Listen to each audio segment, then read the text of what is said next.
இப்போ நீங்க போர்டிங் ஸ்கூல்ல படிச்சுட்டு இருக்கீங்க. அங்க போடுற சாப்பாட சாப்பிட்டு நாக்கே செத்து போச்சுடா, வெளிய போய் நல்ல சாப்பாடு சாப்பிடலாம் அப்படின்னு பிளான் பண்ணிட்டு வெளியும் கிளம்புறீங்க. அப்படி கிளம்பும்போது கொடூரமான முகத்தோட ஒரு லேடி வந்து கையில சுத்தியலோட உங்க நடு மண்டையில டங் அப்படின்னு போட்டா எப்படி இருக்கும்?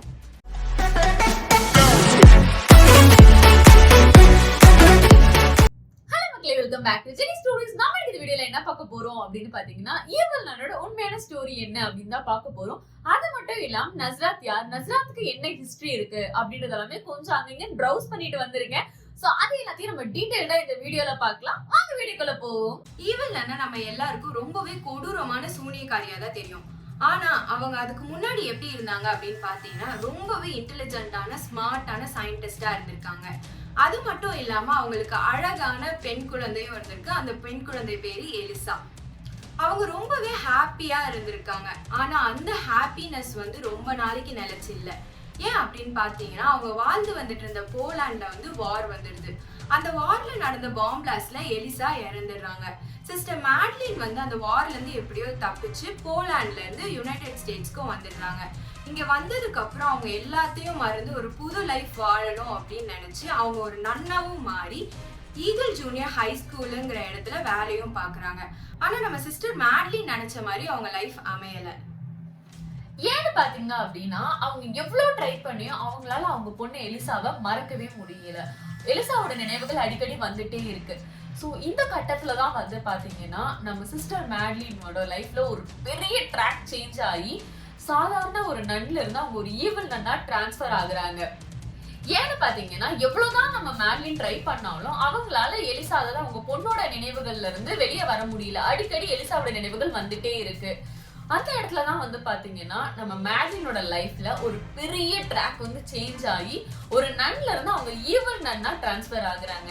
ஏன் அப்படி சொல்றேன்னா, நம்ம எலிசாவோட நினைவுகள் வர வர அவங்க பைத்தியக்காரத்தனமான எக்ஸ்பெரிமெண்ட்ஸ் நிறைய செய்ய ஆரம்பிக்கிறாங்க. அதன் மூலியமா எலிசாவை வந்து திருப்பி உயிரோட கொண்டு வர முடியும் அப்படின்னு நினைக்கிறாங்க. அந்த எக்ஸ்பெரிமெண்ட்ஸ் எப்படி செய்யறாங்க அப்படின்னு பாத்தீங்கன்னா, எலிசா வயசுல இருக்கிற குழந்தைகளை வந்து கிட்னாப் பண்ணி அவங்கள வந்து வச்சு எக்ஸ்பெரிமெண்ட் பண்றாங்க. அது மூலியமா எலிசாவோட சோலை அந்த குழந்தைகளோட உடம்புக்குள்ள வந்து புகுத்த முடியும், எலிசாவை திருப்பி கொண்டு வந்துடலாம் அப்படின்னு ட்ரை பண்றாங்க. ஒருவேளை இந்த எக்ஸ்பெரிமெண்ட் ஃபெயில் ஆகுது அப்படின்னா அந்த குழந்தைய அங்கேயே அவங்க கொன்னுடுறாங்க. இந்த குழந்தைங்க எல்லாம் அவங்க எங்க இருந்து கிட்னாப் பண்றாங்க அப்படின்னு பாத்தீங்கன்னா, அவங்க ஒர்க் பண்றாங்கல்ல ஈகிள் ஜூனியர் ஹை ஸ்கூல், அங்க இருந்து தான் கிட்னாப் பண்றாங்க. அது மட்டும் இல்லாம அந்த விக்டிம்ஸோட வீட்டுக்குலாம் என்னன்னு லெட்டர் எழுதிடுறாங்கன்னா, உங்க குழந்தைங்க வந்து கொஞ்சம் தப்பு பண்ணிட்டாங்க, நாங்க வந்து அவங்களுக்கு பனிஷ்மெண்ட் கொடுத்துருக்கோம், அந்த மாதிரி எழுதி அனுப்பி விட்டுடுறாங்க. இப்ப நம்ம வீட்டுக்கு காவல் காக்கணும்னா நம்ம என்ன பண்ணுவோம்? நாயை தான் வளர்ப்போம். ஆனா நம்ம ஈவில் என்ன பண்றாங்க அப்படின்னு பாத்தீங்கன்னா, அவங்க எக்ஸ்பெரிமெண்ட்ஸ் மூலியமா 3 செத்து போன சாதா போண்டா கோழிய மாத்தி 3 பவுன்சர் கோழிங்களா மாத்தி அதுங்களுக்கு பேரும் வைக்கிறாங்க.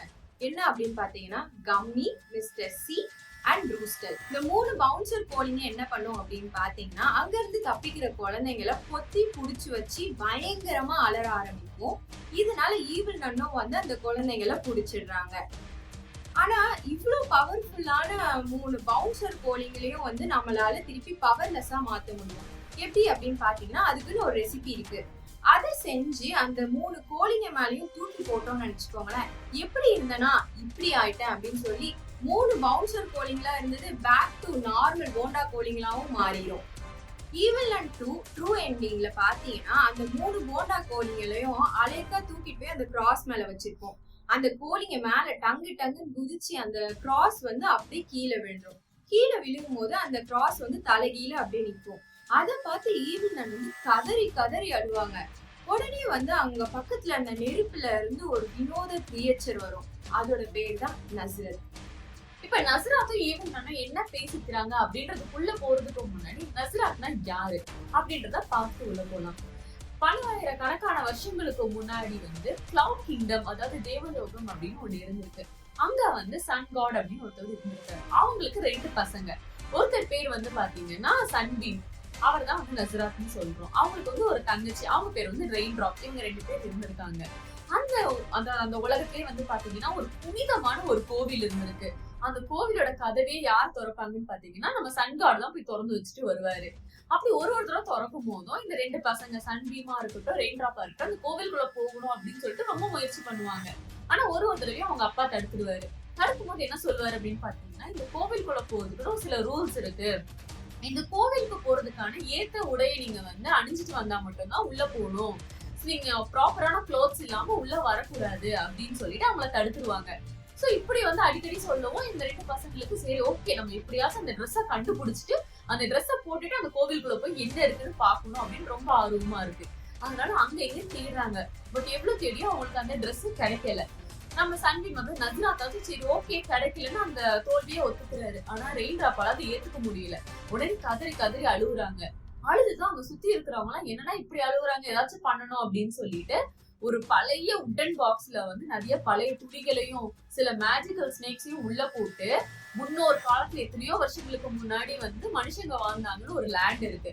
அது வந்து ஃபர்பிடன் லேண்ட் ஆஃப் மேன்னு சொல்றாங்க. அந்த இடத்துல தூக்கி பொத்துன்னு போட்டுடுறாங்க. இவங்க நினைச்ச மாதிரியே பாத்தீங்கன்னா ரெயின் டிராப்பும் சன்பீமும் அந்த பாக்ஸையும் பாக்குறாங்க. இத பார்த்ததும் ரெயின் டிராப் வந்து கொஞ்சம் கூட எதை பத்தியும் யோசிக்காம பொத்துன்னு விழுந்துடுறாங்க. அதாவது குதிச்சிடுறாங்க. அந்த இடத்துல போய் அந்த டப்பாவை திறந்து பாத்துடணும்னு விழுந்தவங்க நேரா அந்த டப்பா மேலேயே போய் விழுந்துடுறாங்க. இத பார்த்து சன்பீம் சரி நம்ம வந்து கொஞ்சம் சேஃபா லேண்ட் ஆகும்னு சொல்லிட்டு அதுக்கு பக்கத்துக்கு ஒரு புதர்ல போய் விழுந்துடுறாரு. இங்க விழவும் கரெக்டா வந்து பாத்தீங்கன்னா அந்த டப்பா திறந்துக்குது. அதுக்குள்ள இருக்குல்ல அந்த மேஜிக்கல் ஸ்னேக்ஸ் அதையெல்லாம் வந்து பாத்தீங்கன்னா 2 பேரையும் கடிக்குது. இதுல வந்து புதர்ல விழுந்தா நம்ம நஸ்ராத்துக்கு வந்து கொஞ்சம் லைட்டா கடிப்படுது. ஏன்னா அவர் கொஞ்சம் தள்ளி விழுந்திருக்காரு. பட் அந்த டப்பா மேலேயே விழுந்த ரெயின் டிராப் வந்து நிறைய பாம்பு கடிச்சிருது. இதனால வந்து பாத்தீங்கன்னா ரெயின் டிராப் வந்து ஒரு கப்பாவும் நம்ம நஸ்ராத் வந்து ஒரு போட்டாவும் மாறிடுறாரு. இதெல்லாம் பத்தி கேள்விப்பட்ட சன்காட் வந்து ரொம்பவே கோவப்படுறாரு.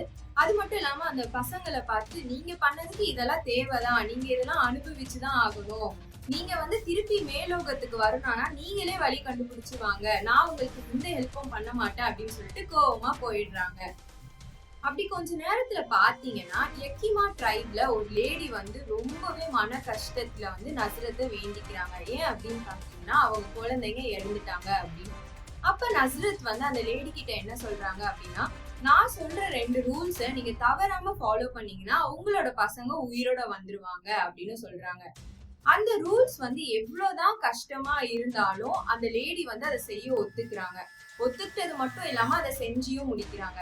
இதனால அவங்க பசங்க திருப்பி உயிரோடய வந்துடுறாங்க. இதுக்கப்புறம் பாத்தீங்கன்னா நஸ்ரத்துக்கு வந்து ஆடு தலையும் அப்புறம் விங்ஸ் எல்லாம் வச்சு பாதி கடவுள் மாதிரி மாறிடுறாரு. அப்படிப்பட்ட நஸ்ராத் வந்து இப்ப ஈவன் முன்னாடி வந்திருக்காங்க.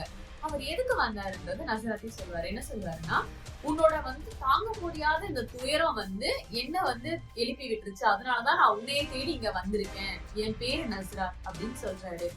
அதுக்கு சிஸ்டர் மேட்லின் நஸ் என்ன அப்படிங்கிறாங்க.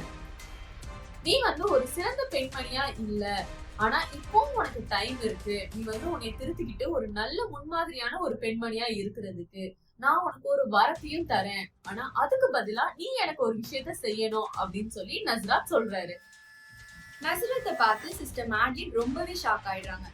இருந்தாலும் அவங்களால அவங்க பொண்ணு எலிசாவை உயிரோட திருப்பி கொண்டு வர முடியுங்கிறத கேட்டு ரொம்பவே ஹாப்பி ஆயிடுறாங்க. எஸ் எஸ் நீங்க என்ன சொன்னாலும் நான் செய்யறேன்னு சொல்றாங்க. நான் வந்து உன்னை எனக்கு மனைவியா இரு அப்படின்னு சொல்லல, உன்னோட லைஃப்ல எனக்கு 40 வருஷத்தை எனக்காக நீ செலவழிக்கணும் அப்படின்னு சொல்லி சொல்றாரு. நீங்க என்ன சொன்னாலும் செய்யறேன்னு சிஸ்டர் மேட்லினும் சொல்றாங்க. இன்னையில இருந்து நீ வந்து ஒரு நல்ல அம்மாவா இருக்கணும், ஒரு நல்ல மனுஷியா இருக்கணும். அது மட்டும் இல்லாம மழையானாலும் வெயிலானாலும் என்ன சூழ்நிலையானாலும் நீ என்ன வணங்கணும். அதை விட முக்கியமான விஷயம், இந்த ஸ்கூலை விட்டு எக்காரணத்துக்கு கொண்டா நீ வெளியே போக கூடாது அப்படின்னு சொல்லி சொல்றாரு. எனக்கு என் பொண்ணு எலிசா உயிரோட வந்தாலே போதும், நீங்க என்ன சொன்னாலும் நான் செய்யறேன்னு சிஸ்டர் மேட்லினும் சொல்றாங்க. நல்லா கவனமா கேட்டுக்கோ, இதுல எதையும் நீ மீறிடக்கூடாது. அப்படி மீறிட்ட அப்படின்னா நீ ரொம்பவே பெரிய துரதிருஷ்டசாலியா மாறி உனக்கு என்னெல்லாம் கெட்டது நடக்கக்கூடாது எல்லாமே நடக்கும், நீ ரொம்ப கஷ்டப்படுவ அப்படின்னு சொல்றாரு. முதல் ரூல்ஸ் ஆன நல்ல அம்மாவா இருக்கணும், குழந்தைய நல்லா பாத்துக்கணும் அப்படின்ற ரூல்ஸை நீ பிரேக் பண்ணிட்ட அப்படின்னா உன்னோட அழகெல்லாம் போய் நீ ரொம்பவே அசிங்கமாயிருவ. 2வது ரூலான என்னைய வணங்கணும், எப்பவுமே என்னை வணங்குறத மறக்க கூடாது அப்படின்ற ரூல்ஸை மீறிட்ட அப்படின்னா நீ வந்து உன்னோட சிந்திக்கிற திறனை இழந்து கிட்டத்தட்ட ஒரு பைத்தியம் மாதிரியே மாறிடுவ அப்படின்னு சொல்றாரு. இதெல்லாம் விட முக்கியமான ரூல் 3வது ரூல்ஸ் ஆன இந்த ஸ்கூலை விட்டு காத்து வாங்குறது கூட வெளியே போனேன் அப்படின்னு சொல்லி அந்த ரூல்ஸை நீ பிரேக் பண்ண அப்படின்னா உன்னோட குழந்தைகள் வந்து ரொம்பவே பயங்கரமான ஒரு மரணத்தை சந்திப்பாங்க அப்படின்னு சொல்லிட்டு அவர் சொல்றாரு. நீங்க சொல்ற எல்லாத்தையும் நான் கண்டிப்பா கடைபிடிக்கிறேன், என்னோட விஷயம் மட்டும் நிறைவேற்றுங்கன்னு சிஸ்டர் மேட்லின் சொல்றாங்க. சரி அப்ப ஒழுங்கா எழுந்திருச்சு நில்லு அப்படின்னு சொல்லிட்டு அவர் ஒரு மேஜிக் மூலியமா வந்து நம்ம மேட்ரினை பிரெக்னெண்டா மாத்துறாரு. அதுக்கு சிஸ்டர் மேட்ரின் வந்து அதிசயம், மிகப்பெரிய அதிசயம் அப்படின்னு சொல்லி மயக்கம் போட்டு அப்படியே விழுந்துடுறாங்க. அப்படி அவங்க விழும்போது பாத்தீங்கன்னா அவங்க ஒரு கப் மேல விழுந்து அந்த கப்போட இருக்க லிக்விட்லாம் வந்து அந்த கேம்ல நம்ம பிளேயரா விளையாடுவோம்ல, அப்ப அவங்க கையில பட்டுரும். அது யாருன்னு பாத்தீங்கன்னா நம்ம வில்லியம் தான். சோ வில்லியம் வந்து இந்த கான்வர்சேஷன் இங்க என்ன நடந்துச்சு எல்லா உண்மைகளையும் அவர் தெரிஞ்சுக்கிறாரு. இப்போ வந்து பாத்தீங்கன்னா ஈவில் நனுக்கு வந்து குழந்தையும் பிறக்குது. அவங்க வந்து எலிசா தான் திருப்பி நம்மளுக்கு கிடைக்க போறா அப்படின்னு எதிர்பார்த்துட்டு இருக்கும் போது அவங்கள டிசப்பாயிண்ட் பண்ற விதமா ராட் வந்து பிறக்குறான். அதனால ஈவில் நன் என்ன பண்றாங்க அப்படின்னு பாத்தீங்கன்னா அவனை வந்து ஒரு பெண் குழந்தையா மதிச்சு பெண் குழந்தை மாதிரியே வளர்க்குறாங்க. அப்படி வளர்த்துட்டு இருக்கும் போது ராடுக்கு 2 வயசு இருக்கும் போது அவன் மேலேயே ஒரு எக்ஸ்பெரிமெண்ட்டையும் பண்றாங்க.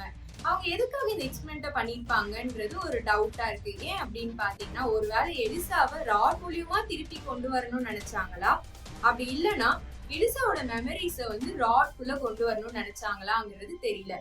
இது மூலியமா நஸ்ரத் போட்ட ஃபர்ஸ்ட் ரூல வந்து நம்ம ஈவில் நன் வந்து ப்ரோக் பண்றாங்க. அதனால என்ன ஆகுது அப்படின்னு பாத்தீங்கன்னா ஈவில் நன்னோட அழகு எல்லாம் போய் அவங்க ரொம்பவே அசிங்கமா மாறிடுறாங்க. அது மட்டும் இல்லாம ஈவில் நனுக்கு வந்து கொஞ்சம் கொஞ்சமா ஞாபக மறதியும் வருது. இதனால நஸ்ரத் நினைச்சு பேஃபமத்துங்கிறவங்கள வணங்க ஆரம்பிக்கிறாங்க. இப்படி வணங்க ஆரம்பிச்சதுனால நஸ்ரத்தோட செகண்ட் ரூலையும் அவங்க மீறாங்க. இந்த ரூலை மீறினதுனால என்ன ஆகுது அப்படின்னு பாத்தீங்கன்னா அவங்க பைத்தியம் மாதிரி மாறிடுறாங்க. இப்ப ஆல்ரெடி அவங்க 2 ரூலை மீறிட்டாங்க. இந்த டைம்ல கரெக்டா என்ன ஆகுதுன்னு பாத்தீங்கன்னா வில்லியம் வந்து இதுக்கு மேலயும் நம்ம வெயிட் பண்ணோம் அப்படின்னா இன்னும் நிறைய விஷயங்களை வந்து நம்ம ஈவன் நன் செய்வாங்க அப்படின்னு சொல்லிட்டு அங்க இருக்கிற நன்ஸ் கிட்ட எல்லாம் நடந்தது எல்லாத்தையும் சொல்றாங்க. இதெல்லாம் கேட்டு தெரிஞ்சுக்கிட்ட நன்ஸ் என்ன பண்றாங்கன்னா நம்ம ராட வந்து ஜோசப் சல்லிவன் கிட்ட கொடுத்து கொஞ்சம் சீக்ரெட் ரெசிபியும் அவங்க கூட சேர்த்து கொடுத்து அனுப்பி விட்டுடுறாங்க. இதையெல்லாம் பாத்துட்டு இருந்தாலும் மேண்டினாலும் ஒண்ணுமே பண்ண முடியல. காரணம் என்ன அப்படின்னு பாத்தீங்கன்னா இன்னும் கடைசி ஒரு ரூல் தான் இருக்கு. அதை பிரேக் பண்ணிட்டாங்க அப்படின்னா அதாவது இந்த ஸ்கூல்ல விட்டு வெளியே போறது பண்ணாங்க அப்படின்னா அவங்களோட குழந்தை இப்ப ராட வந்து பயங்கரமான முறையில இறந்துருவான். சோ அந்த ரூலை மட்டும் பிரேக் பண்ணக்கூடாது அப்படின்றத வந்து ஈவில் நன் ரொம்பவே ஸ்ட்ராங்கா வந்து ஃபாலோ பண்ணிருக்காங்க. இதனாலதான் வந்து நம்ம கேம்ல ஒரு தடவையும் எஸ்கேப் ஆகும்போது பாத்தீங்கன்னா கேட் வரைக்கும் வருவாங்க. பட் வந்ததுக்கு அப்புறம் நம்ம தப்பிச்சு போறத பார்த்து அதை தடுக்கிறதுக்கோ எதுக்குமே அவங்க வந்து எந்த முயற்சியும் பண்ண மாட்டாங்க. ஏன்னா அவங்க வந்து அந்த 3rd ரூலை பிரேக் பண்ணிடக்கூடாது அப்படின்றதுல மட்டும் ரொம்பவே ஸ்ட்ராங்கா இருந்திருக்காங்க. இதோட வந்து பாத்தீங்கன்னா இந்த ஸ்டோரி வந்து முடியுது. இதுக்கப்புறமும் பாத்தீங்கன்னா ஈவில் நன் நிறைய விஷயங்கள் பண்ணிருக்காங்க. அது எல்லாத்தையும் வந்து நம்ம ராடோட ஸ்டோரி பார்ப்போம்ல, அதுல அவங்க எக்ஸ்ட்ராவா என்னெல்லாம் பண்ணிருக்காங்க, ராட் என்னெல்லாம் ஃபேஸ் பண்ணிருக்கான், ராடோட எண்டிங் என்ன நடந்துச்சு அப்படின்றதெல்லாம் டீடைலா ராட் வீடியோல பார்ப்போம். அந்த வீடியோ என்னைக்கு வரப்போகுது அப்படின்னு பாத்தீங்கன்னா சாட்டர்டே ஈவினிங் வந்து எப்பவும் போல பப்ளிஷ் ஆயிரும். சோ அந்த வீடியோக்காக வெயிட் பண்ணுங்க. அண்ட் முக்கியமான விஷயம், இதுல ஒரு கப்புன்னு சொன்னேன்ல, அந்த கப்பு வந்து நம்ம கேம்ல விளையாடும் போது ஒரு கப்போட சிங்க் ஆகும். உங்களுக்கு ஞாபகம் இருக்கு, கரெக்டா கனெக்ட் ஆச்சு அப்படின்னா அது என்ன கப்புன்னு மறக்காம கமெண்ட் பண்ணுங்க. சோ கரெக்டான ஆன்சரா இருந்துச்சுன்னா நான் பின் பண்ணி வைக்கிறேன். எனக்கு ஆக்சுவலா கெஸ் தான் கரெக்டா தெரியாது. பட் என் கெஸும் உங்க கெஸும் கரெக்டா சிங்க் ஆகுதான்னு பாக்கலாம். இந்த வீடியோல நேரம் ஸ்கிப் பண்ணாம பாத்துட்டு இருந்த எல்லா நல்ல உள்ளவங்களுக்கும் ரொம்ப ரொம்ப ரொம்ப பெரிய தேங்க்ஸ். இந்த வீடியோ பிடிச்சிருந்தா லைக் பண்ணுங்க, சப்ஸ்கிரைப் பண்ணுங்க, எல்லாருக்கும் ஷேரும் பண்ணுங்க. இதை விட சூப்பரான வீடியோஸோட அடுத்தடுத்த வாரத்துல உங்களை வந்து சந்திக்கிறோம். அது வரைக்கும் உங்க எல்லாரையும் நாங்க ரொம்ப மிஸ் பண்ணுவோம், நீங்களும் மிஸ் பண்ணுவீங்க அப்படின்னு நம்புறோம். அடுத்த வீடியோல சந்திக்கலாமா? Bye bye, love you all.